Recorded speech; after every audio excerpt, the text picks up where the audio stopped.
Hi guys, it is April from Getting Why Huggy not always with say it. hi guys? Why not hi people? Because maybe there's girls that are viewing this as well.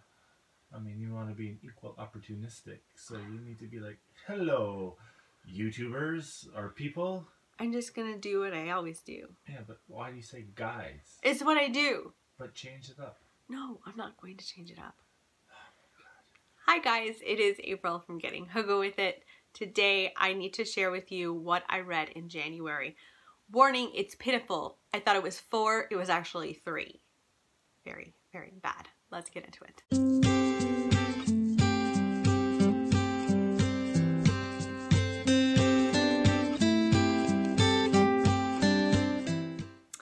Okay, so in my defense, I DNF'd 2 books. One of them I DNF'd like within a chapter of reading it, and the other one I read like 100 or more pages. I just couldn't get into it. So let's start with those. I DNF'd The Amazing Adventures of Kavalier and Clay.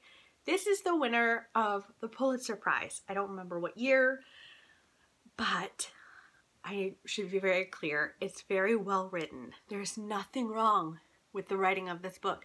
There's nothing wrong with the content of this book. There was just something that I just could not connect with this book.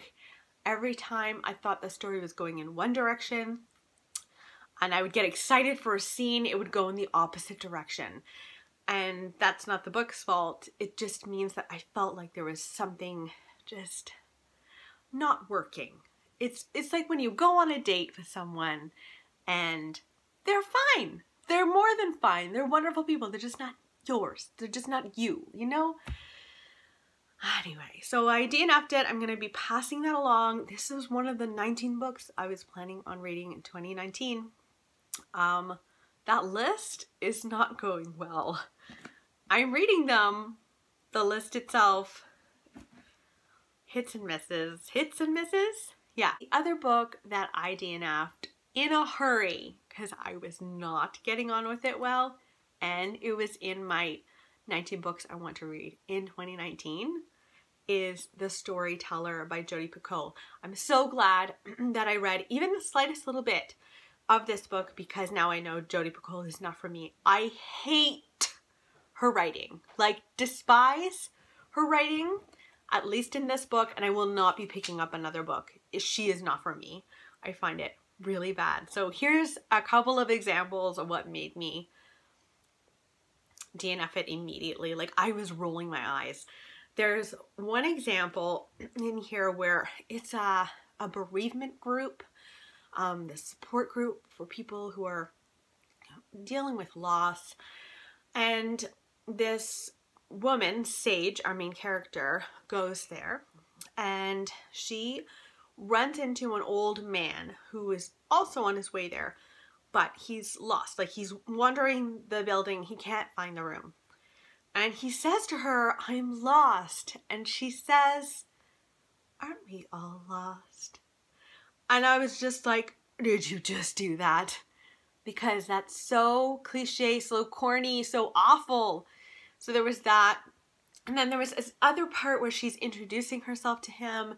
She's like, "My name is Sage, but I'm like the opposite of that. I'm not wise, blah, blah, blah." And I was just like, this is, expletive word here, killing me. Never again, no more Jodi Picoult for the rest of my life. But I'm so glad that I know that now, because you have no idea how many times I've gone to value villages, libraries, and looked at all the Jodi Picoults and gone, oh, I should probably pick them up and buy them. I'm so glad that I had only bought that one, and I can say goodbye to it forever. And then I did read 3 books that I want to share with you. The first is Becoming by Michelle Obama. And I really enjoyed this. I gave it 4 stars. I listened to this on audio, which was great. She narrates it herself. And it was really enlightening about her childhood, how she grew up, like the early years of meeting Barack, and his character before he had political dreams. And I I loved that part about it, because once people get into politics, you wonder if that kind of, I don't know, skews the, not the facade, but the character that they put forth. And it just made me like him more, if I'm being honest. And it goes through her time in the White House, her struggles with being in the White House, and the things that she accomplished. And she does talk about the latest president, which I really enjoyed. She doesn't hold any punches, and my goodness, I don't think she should hold any punches there. I do want to say that I get a lot of comments every time I talk about this book, about people saying, you know, the Obamas were terrible, blah, blah, blah. And, you know, we just might have different political beliefs. I'm Canadian, first of all. I don't even live in the States. But the States, as people well know, is the biggest country in the world to reckon with, I guess. They're really setting the stage for a lot of stuff. And what happens in the States affects the world. So yeah, I have blocked people who have said mean things to me. I had one person say, "You're insane. Obama was a terrible person." And even those things, like, "You're insane." I don't want that on my channel. Yeah, I don't want it on my channel. So I'm going to be blocking you. If you're really mean to me, I just block people. I loved Michelle Obama. I loved this book. I do kind of secretly, selfishly wish that she had just explained a little bit more about her IVF experience and her infertility experience, because it's so close to me and what I've gone through and I'm going through.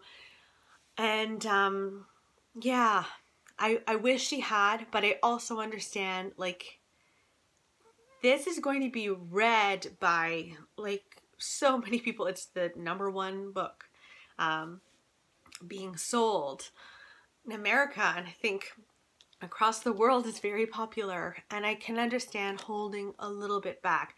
So I wouldn't say, she puts out a lot here. She's very open, but she does hold some things close to her heart, and some stories close to her heart, and I understand why. I totally understand why.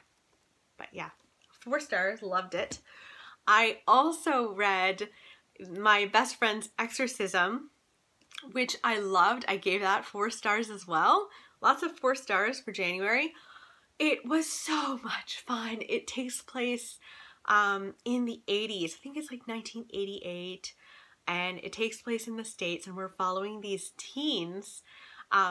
They're all friends. There's this little group of teens that we follow, but we are in particular following these 2 best friends. And one day this group of teens goes to this, like, cabin, and one of them goes missing in the woods, like, for the whole night. And she comes back very different, and she's might be possessed. It was a lot of fun. The nostalgia in this book, it just brought me back so much to being in the 80s. I mean, I wasn't a teen in the 80s. I was a kid in the 80s. I was born in 81. So it just brought me back, and I loved it so much. I'm so excited to read more Grady Hendrix. It was fantastic. So 4 stars for that for sure. And then the last book I read in January was The Secretary by Renee Knight. This is coming out in February 19th, and I thought this was really fun.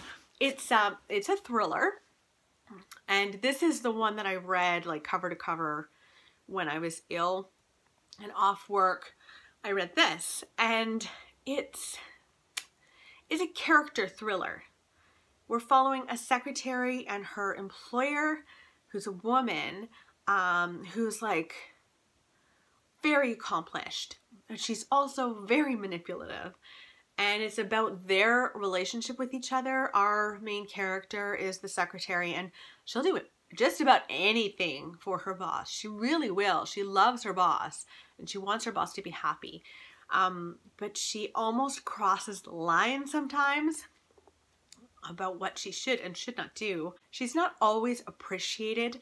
And so you know that the book, it says on the back, that it escalates and our secretary turns on the employer, and you know that that happens. So you're watching it unfold and like, what is the thing that turns her? I really enjoyed it. I gave it 4 stars.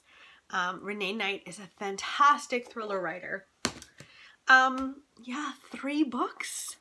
I thought it was 4. Like, I just filmed my February TBR and I said it was 4 books that I read in January, but no, just 3. It's just been one of those months, but whatever, that's fine. We're into a different month now. Who knows what it will bring? I hope that you guys are doing well. Let me know in the comments below, what is the best book that you read in January? I would love to know, and I'll talk with you soon. Okay, bye guys.